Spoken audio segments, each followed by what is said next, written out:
Selamat datang di Jurnal Horor ID. Malam ini, kami mengajak Anda masuk ke sebuah cerita yang mungkin akan membuat Anda berpikir dua kali sebelum menjelajahi hutan lebat sendirian.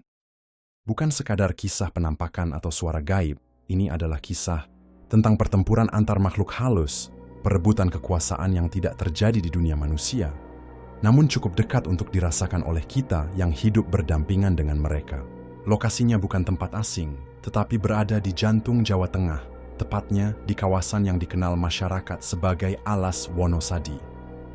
Hutan ini tidak hanya gelap dan sunyi, tetapi disebut-sebut sebagai garis batas dua kerajaan gaib yang telah berseteru selama ratusan tahun. Ketika malam tiba, khususnya pada Jumat Kliwon, tempat ini berubah menjadi medan perang makhluk astral. Kabut dan api saling menghantam, menciptakan kekacauan yang bahkan terekam oleh mereka yang cukup nekat untuk masuk. Inilah kisah nyata tentang apa yang terjadi ketika manusia tanpa sengaja menyaksikan pertarungan yang bukan untuk mata manusia. Warga Dusun Giri Tengah hidup berdampingan dengan Alas Wonosadi sejak ratusan tahun silam. Meski hanya berjarak 3 kilometer dari batas hutan, mereka memperlakukan tempat itu bukan sebagai bagian dari alam biasa, melainkan sebagai wilayah gaib yang tak boleh disentuh sembarangan. Setiap malam Jumat Kliwon, warga menutup jendela lebih awal, mematikan semua lampu luar, dan menghindari berbicara terlalu keras. Sebab di malam-malam tertentu, terdengar suara gamelan dari dalam hutan, samar namun merayap hingga ke pekarangan rumah mereka. Bukan suara gamelan biasa, melainkan irama kuno yang dipadukan dengan nyanyian tanpa kata, terdengar seperti tembang Jawa lama yang diputar mundur.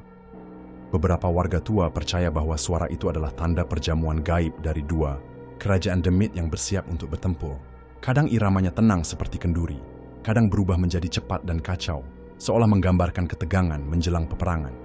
Beberapa anak-anak yang pernah diam-diam mendengarkannya lewat celah dinding rumah, mengaku mengalami mimpi aneh setelahnya. Mimpi tentang sosok tinggi bersinar merah, dan sosok wanita melayang di antara kabut, memanggil dengan tangan berdarah. Tidak sedikit pula yang mengaku melihat asap tipis naik dari bagian tengah hutan, meskipun tidak ada tanda-tanda kebakaran. Warga sudah terbiasa dengan itu, dan mereka tahu kalau asap muncul dari timur dan kabut dari barat, maka malam itu akan menjadi malam yang berbahaya. Bahkan binatang peliharaan pun ikut gelisah. Anjing melolong tanpa henti, ayam tidak berkokok, dan burung-burung menghilang dari sarang mereka. Meski terdengar seperti mitos, keanehan yang terjadi berulang kali membuat kepercayaan itu mengakar kuat. Suara gamelan dari dalam hutan bukanlah sekadar gangguan bunyi atau ilusi telinga, melainkan panggilan perang dari alam lain. Dan bagi warga Giri Tengah, satu-satunya cara bertahan hidup adalah dengan bersikap seolah mereka tidak mendengar apa-apa. Di balik gelap dan lebatnya Alas Wonosadi, tersembunyi dua kekuatan besar yang konon sudah ada, bahkan sebelum manusia pertama menjejakkan kaki di tanah Jawa. Keduanya bukan sekadar koloni makhluk halus biasa, melainkan kerajaan astral yang berdiri tegak di dimensi berbeda, namun saling bertumpang tindih dengan dunia nyata. Mereka disebut oleh para leluhur sebagai Kerajaan Paningkalan Kidul dan Kerajaan Watu Guling, dua entitas gaib yang telah berseteru selama ratusan tahun tanpa pernah ada pemenang. Kerajaan Paningkalan Kidul dikenal sebagai wilayah api dan amarah. Pemimpinnya adalah sosok pria raksasa berwujud seperti manusia, namun tubuhnya dilalap api abadi. Ia tidak pernah berbicara, hanya mengaum. Dan setiap kali langkahnya menyentuh tanah, rerumputan menjadi hitam dan layu. Ia diyakini sebagai makhluk hasil kutukan perang zaman Majapahit, terperangkap di alam astral bersama pasukannya. Makhluk-makhluk bertanduk, bermata merah, dan bersenjatakan cahaya menyala seperti bara. Sementara itu, dari sisi barat Alas Wonosadi, berdiri Kerajaan Watu Guling, yang dipimpin oleh sosok wanita berjubah putih panjang. Wajahnya pucat, matanya kosong seperti tidak memiliki bola mata, dan rambutnya menjuntai hingga menyapu tanah. Ia dikenal bukan karena kekuatan amarahnya, tetapi karena kekuasaan hipnosisnya. Setiap makhluk yang menatap matanya akan terperangkap dalam mimpi buruk tak berujung. Pasukannya terdiri dari entitas kabut, bayangan tanpa bentuk, dan anak-anak kecil bersuara lirih yang menangis sambil tertawa. Menurut kisah turun-temurun, kedua kerajaan ini dulu bersatu. Namun, pecah karena perebutan pusaka tanah leluhur yang terkubur di tengah alas Wonosadi. Pusaka itu, entah keris, entah batu penjaga dimensi, menjadi sumber energi yang tak boleh jatuh ke tangan salah satu pihak. Dan sejak saat itu, hutan menjadi medan perang abadi, tempat dua dimensi saling tusuk namun tak pernah benar-benar menaklukkan. Beberapa spiritualis yang datang untuk meneliti mengaku merasakan tekanan luar biasa dari dua arah yang berbeda. Dari timur terasa panas, menyengat seperti berada di dekat kawah gunung berapi. Sementara dari barat muncul hawa dingin menusuk tulang, seperti mayat yang belum kering. Di titik tengah itulah mereka percaya pusat konflik gaib berada. Namanya Mbah Surya, lelaki renta berusia lebih dari 90 tahun yang tinggal di ujung barat dusun Giri Tengah. Tubuhnya sudah membungkuk, suaranya serak seperti daun kering yang digesek angin, dan matanya hanya tinggal satu, mata kiri yang selalu tertutup kain hitam, katanya untuk mengurung apa yang pernah dilihatnya. Namun meski raganya rapuh, tutur katanya masih tajam dan penuh wibawa. Warga sekitar menyebutnya saksi hidup dari dunia lain, karena hanya dia satu-satunya manusia yang pernah keluar hidup-hidup dari tengah pertempuran para demit di alas Wonosadi. Kisah itu terjadi puluhan tahun silam, ketika ia masih berusia 30 dan bekerja sebagai juru kunci tak resmi di kawasan batas hutan. Pada suatu malam Jumat Kliwon, saat ia sedang berkemah bersama dua orang pemburu, langit mendadak gelap padahal belum tengah malam. Kabut tebal turun dari arah barat, disusul kilatan merah membelah angkasa dari arah timur. Kedua pemburu temannya sempat berseloroh, mengira itu hanya cuaca buruk, tapi Mbah Surya tahu, itu bukan sekadar kabut dan petir. Itu adalah pertanda bahwa dua kekuatan besar tengah bersiap menyatakan perang. Ia mengaku melihat dengan mata kepalanya sendiri bagaimana tanah berguncang meski tak ada gempa, dan pepohonan mendadak diam tanpa angin. Lalu muncullah dua arak-arakan makhluk gaib dari arah berlawanan.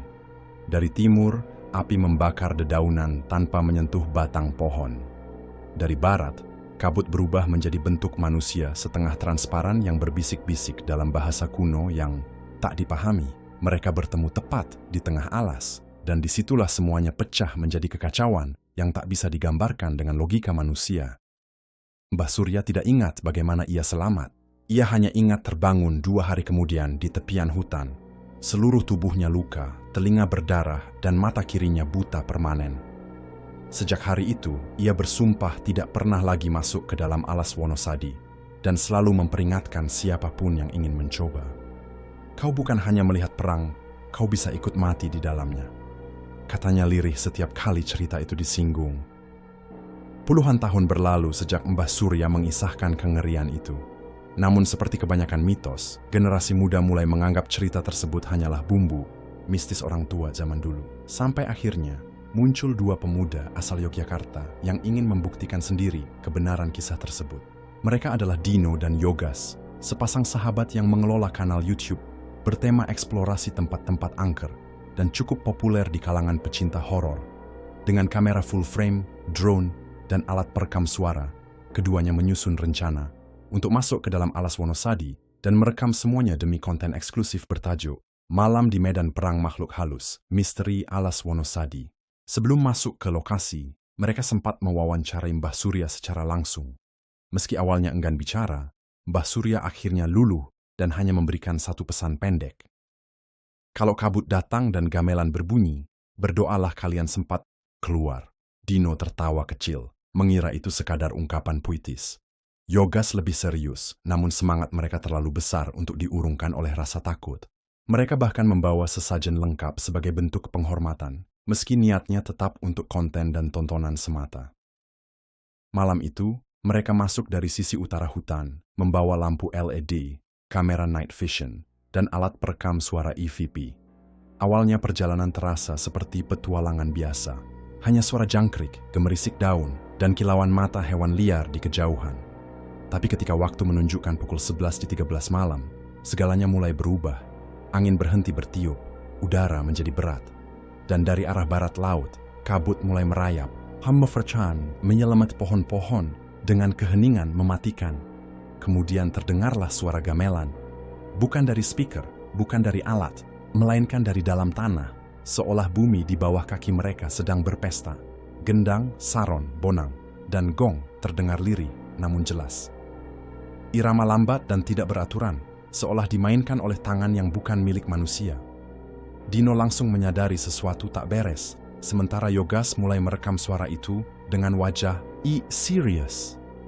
Tapi tak ada sinyal, tak ada koneksi, dan tak ada jalan keluar yang terlihat dalam kamera drone mereka. Mereka telah melangkah terlalu dalam, terlalu dekat dengan garis tengah antara dua dunia. Dan malam itu bukanlah malam biasa. Malam itu adalah malam pertempuran. Kabut semakin tebal, pandangan hanya sejauh beberapa meter di depan, bahkan lampu LED yang mereka bawa terasa redup dan berat, seolah terserap oleh kegelapan hutan. Suara gamelan yang tadinya pelan mulai berubah, gendang berdentum cepat, bunyi bonang menjadi semakin kasar, seperti dibenturkan dengan amarah. Irama itu bukan lagi musik pengiring pertunjukan wayang, tapi sudah berubah menjadi nada perang, penuh tekanan dan kemarahan, menyerupai suara ribuan tombak yang sedang ditajamkan dalam kegelapan. Dino mulai panik. Ia mematikan kameranya, menyadari bahwa rekaman yang mereka buat tidak akan pernah cukup menjelaskan apa yang sedang terjadi. Sementara Yogas, yang masih mencoba tenang, tiba-tiba berhenti melangkah. Dari balik kabut, samar-samar terlihat kilatan cahaya merah menyala, seperti bara yang mengambang di udara. Tak lama kemudian, muncul siluet-siluet besar bergerak dari arah timur. Bukan manusia, bukan juga hewan. Mereka tinggi, hitam, dan tubuh mereka seperti dibentuk dari asap panas dan batu bara yang terbakar. Mereka melihat sosok-sosok bertanduk dengan mata merah membara dan mulut menganga lebar hingga ke dada. Setiap langkah yang mereka ambil membuat tanah gemetar halus. Suara mereka bukan suara makhluk hidup, melainkan denting besi dan desir bara api yang berbicara dalam bahasa yang tidak bisa diterjemahkan. Dino ingin berlari, tapi tubuhnya seperti ditahan oleh sesuatu yang tidak kasat mata. Jantungnya berdetak terlalu kencang, seolah mencoba menyelamatkan diri lebih dulu sebelum tubuhnya hancur. Lalu dari arah barat muncul arak-arakan kedua. Kali ini tanpa cahaya, hanya kabut yang menggumpal dan membentuk bayangan putih keabu-abuan. Muncul sosok-sosok wanita berambut panjang menyentuh tanah, anak-anak kecil dengan wajah tanpa mata, dan pria-pria tua yang berjalan mundur sambil menggumamkan. Tembang Jawa yang terdengar terbalik. Mereka bergerak perlahan, tapi pasti menuju titik yang sama dengan pasukan dari timur. Kedua pihak tidak memperhatikan Dino dan Yogas. Mereka seolah tidak peduli ada manusia di situ. Kedua kelompok gaib itu hanya peduli pada satu hal, pertempuran yang akan segera pecah. Di antara mereka, udara menjadi padat, gelombang panas dan dingin bertabrakan di satu titik. Langit menjadi kelabu keunguan, dan suara gamelan mencapai titik puncak, berisik, kacau, dan tak beraturan, seperti jeritan para arwah. Yogas mulai gemetar hebat. Ia memanggil Dino dengan suara bergetar, tapi Dino sudah berlutut, menutup telinga, atau menangis. Mereka sadar, mereka tidak lagi berada di dunia yang sama. Mereka telah melangkah ke medan pertempuran kuno yang tak boleh disaksikan manusia. Dan kemudian terjadi ledakan senyap. Tidak ada suara, tidak ada getaran, tapi udara seolah meledak dalam diam. Kabut tersibak secara tiba-tiba, dan kedua arak-arakan demit mulai bergerak cepat ke arah satu sama lain. Tidak seperti manusia yang bertarung dengan strategi atau formasi, mereka menyerang dalam bentuk kekacauan. Sosok-sosok bertanduk berlari sambil melemparkan kilatan api dari tangan mereka, menciptakan semburan panas yang membakar dedaunan tanpa menyentuhnya secara fisik. Dari arah barat, sosok-sosok tanpa wajah melayang dan mengeluarkan jeritan tanpa suara, menyerang dengan aura dingin yang membuat pohon-pohon menghitam dan runtuh satu persatu. Dino menjerit, tapi suaranya tenggelam dalam dentuman gamelan yang kini terdengar seperti logam dipukuli tanpa irama. Yogas jatuh terduduk, matanya melotot menatap pertempuran itu, dan tubuhnya mulai bergetar hebat seperti tersengat aliran listrik tak terlihat. Keringatnya mengucur deras meski udara terasa membeku. Mereka tidak hanya melihat pertempuran fisik, mereka merasakan energi kebencian yang menyesakkan dada, membuat jantung berdetak lebih cepat dan kepala berdenyut sakit. Setiap kilatan api yang terlempar terasa membakar jiwa, dan setiap jeritan gaib menyayat masuk ke dalam pikiran mereka. Sosok-sosok gaib itu saling menghantam tanpa ampun, Dari satu sisi, pasukan Barat menggunakan asap putih tebal untuk mengurung musuh-musuhnya, mengubahnya menjadi patung batu yang hancur ketika disentuh.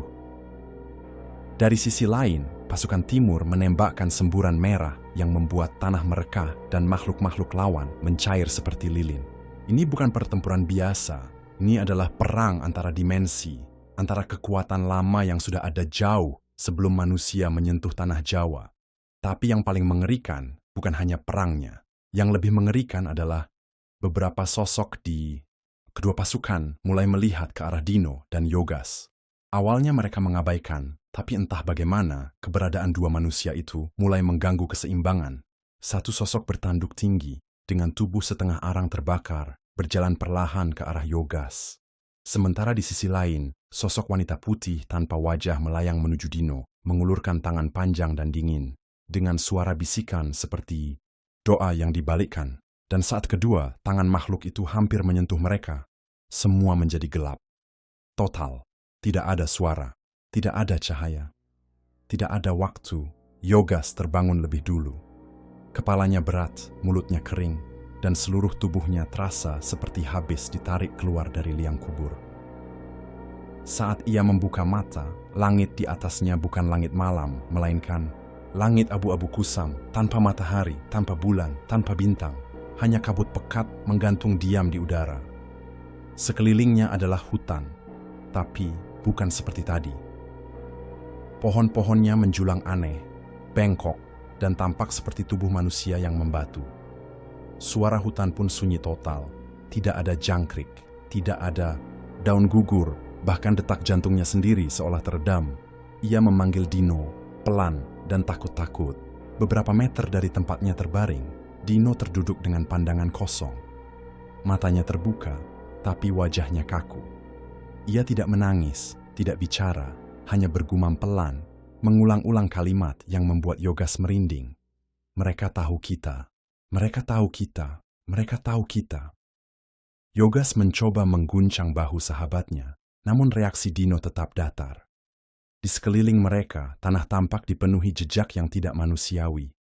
Bekas tarikan kuku panjang, tapak-tapak berbentuk cakar, dan sisa-sisa asap menggumpal yang belum hilang. Mereka sadar, ini bukan sekadar hutan biasa. Mereka telah berpindah ke dimensi lain, entah lewat celah waktu atau retakan gaib yang terbuka saat pertempuran tadi berlangsung. Tiba-tiba terdengar suara seret dari balik kabut. Pelan, namun jelas, seperti sesuatu yang menyeret rantai besi di atas daun kering. Yoga spontan mengangkat kamera night vision yang masih tergantung di lehernya. Anehnya, baterainya penuh. Saat ia menghidupkan layar, objek yang tertangkap membuat napasnya tercekat. Di antara pepohonan miring, berdiri satu sosok tinggi menjulang. Seluruh tubuhnya dibalut kain kafan hitam, namun wajahnya jelas. Manusia biasa menatap langsung ke kamera, tapi matanya kosong dan menghitam. Yang mematikan kamera. Mencoba menenangkan diri, tapi setiap langkah yang mereka ambil seolah mengarah ke tempat yang sama. Mereka tidak bisa keluar, tidak bisa kembali. Hutan ini menolak mereka pergi, dan entah dari mana datangnya, suara gamelan kembali terdengar. Kali ini sangat dekat, namun iramanya berubah drastis. Tidak lagi suara perang, melainkan irama pemanggilan. Langkah kaki mereka seperti digerakkan oleh sesuatu. Tidak ada arah yang pasti, hanya naluri untuk menjauh dari suara gamelan yang entah kenapa kini terasa seperti panggilan yang menghipnotis. Tapi semakin mereka melangkah, hutan justru tampak semakin akrab. Seolah mereka hanya berputar di tempat yang sama. Di satu titik mereka kembali ke sebuah pohon besar yang sebelumnya telah mereka lewati 3 kali. Pohon itu aneh, akarnya mencuat keluar seperti tangan-tangan manusia yang hendak mencengkeram siapa saja yang lewat. Tepat saat Dino menyentuh batangnya untuk memastikan bahwa itu memang pohon yang sama, tubuhnya terguncang seperti tersambar aliran listrik. Pandangannya menjadi kabur, dan dalam sekejap, ia tidak lagi berada di hutan itu. Ia berdiri di sebuah desa tua dengan rumah-rumah panggung dari kayu jati, suara anak-anak bermain, dan perempuan-perempuan menumbuk padi di lesung batu. Tapi, suasana itu tidak damai. Semua orang di desa itu tidak memiliki wajah, hanya kulit datar tanpa mata, hidung, ataupun mulut. Tiba-tiba, satu dari mereka menunjuk ke arah Dino dan membuka mulut, meski sebelumnya tak memiliki lubang mulut, dan mengucapkan dengan suara bergema, "Kamu bukan bagian dari kami. Fatham, kamu sudah melihat perang kami." Yogas melihat tubuh Dino mendadak kaku, matanya memutih. Ia panik dan mengguncang sahabatnya, tapi tak ada respons. Hingga akhirnya Dino terjatuh ke tanah, menggeliat hebat dan mulai muntah.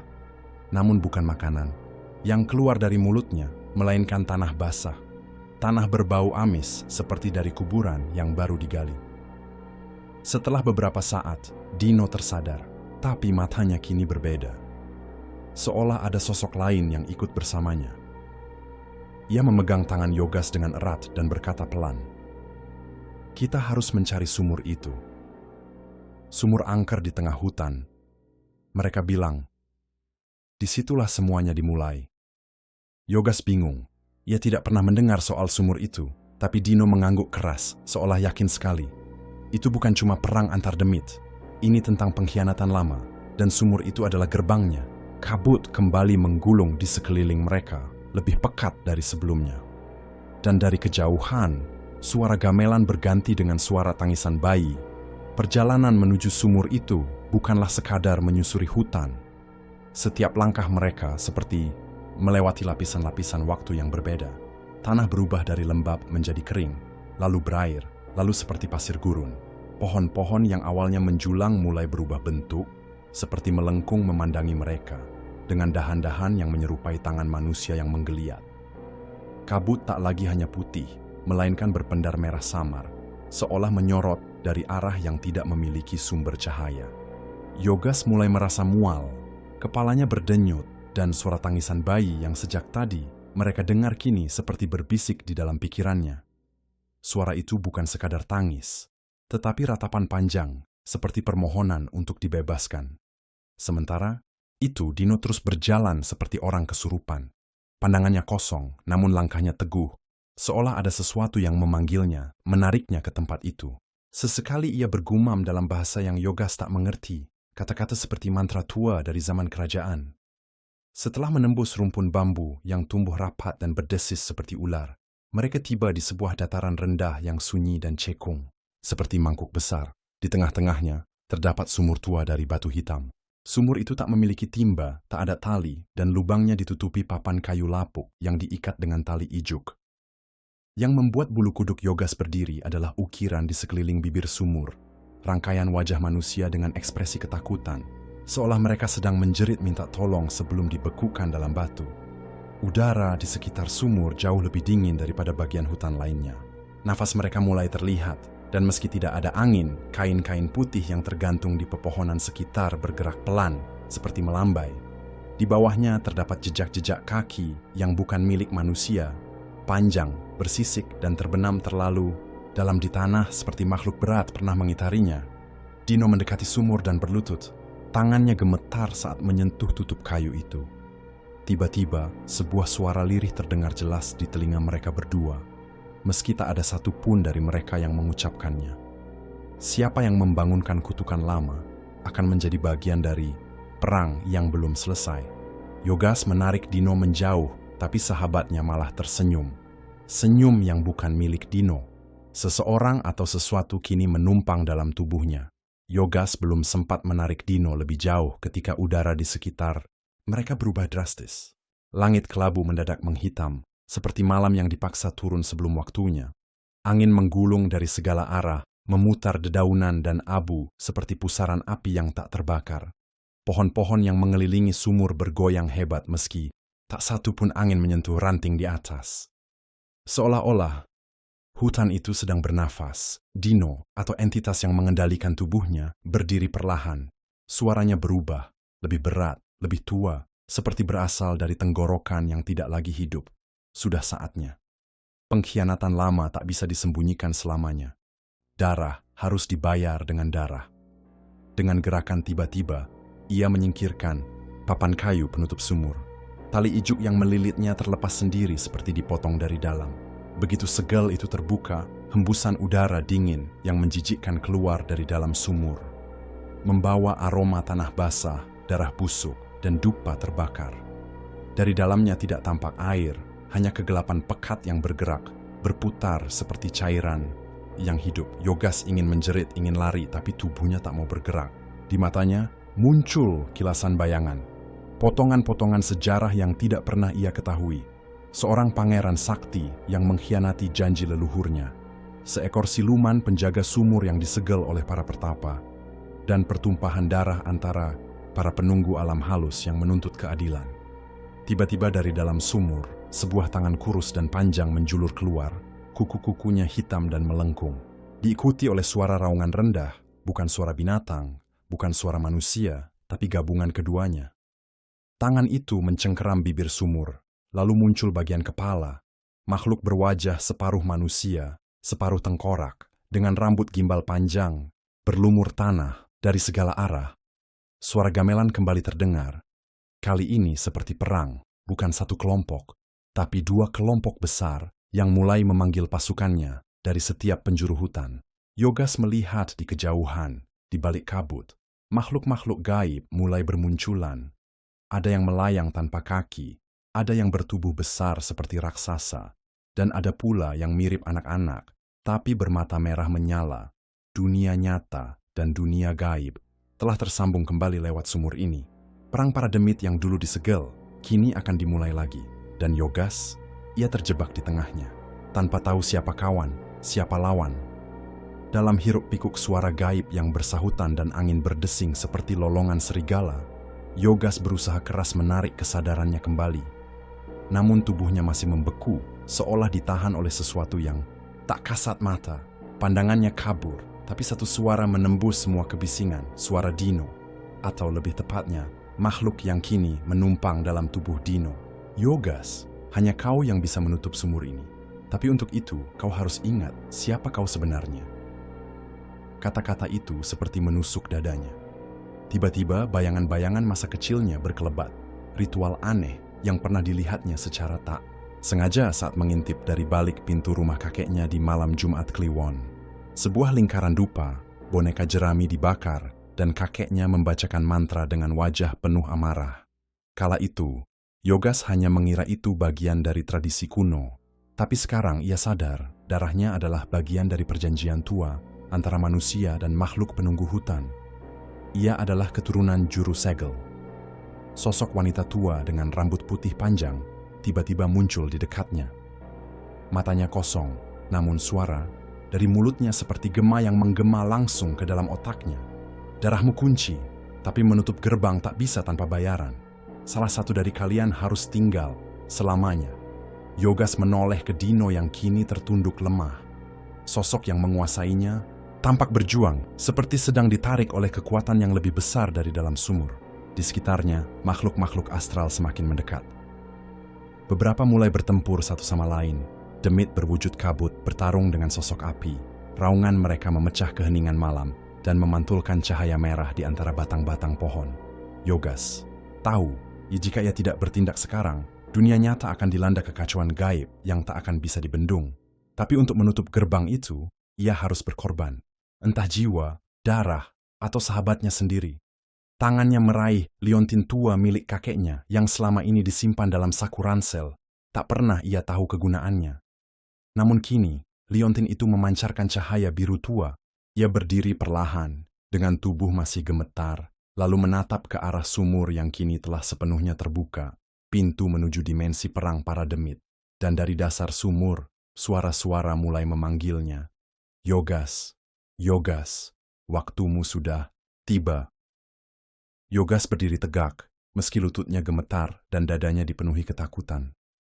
Liontin tua di tangannya kini bersinar kuat, pancaran birunya memancar seperti nyala api dingin, menolak makhluk-makhluk yang hendak mendekat. Makhluk-makhluk demit mulai menjauh darinya, seolah mengakui keberadaan sesuatu yang lebih tua dan lebih kuat dari mereka. Dari belakangnya, sosok wanita tua yang muncul sebelumnya melayang ke sisi sumur. Ia menunjuk ke dasar lubang yang gelap, dengan jari yang panjang dan pucat. Teteskan darahmu, wahai pewaris. Tanda segel hanya terbuka oleh ikatan darah. Tapi ingat, ketika segel tertutup, seseorang akan tertinggal di sisi lain. Tak ada jalan pulang bagi yang dikorbankan. Yogas menatap Dino. Sahabatnya kini terduduk, tubuhnya berkeringat dingin, namun wajahnya menunjukkan tanda bahwa makhluk di dalam dirinya masih belum sepenuhnya pergi. Ada saat-saat ketika matanya kembali menjadi milik Dino, penuh ketakutan dan harapan. Namun sesaat kemudian, suara makhluk itu kembali. Jika kau menutup sumur, aku akan menarik jiwanya bersamaku. Jika kau membiarkanku keluar, sahabatmu akan bebas. Tapi dunia kalian akan menjadi ladang pertempuran kami. Hati Yogas terbelah, tapi ia tahu, ini bukan lagi tentang dirinya atau Dino. Ini tentang nyawa tak terhitung jumlahnya di dunia luar.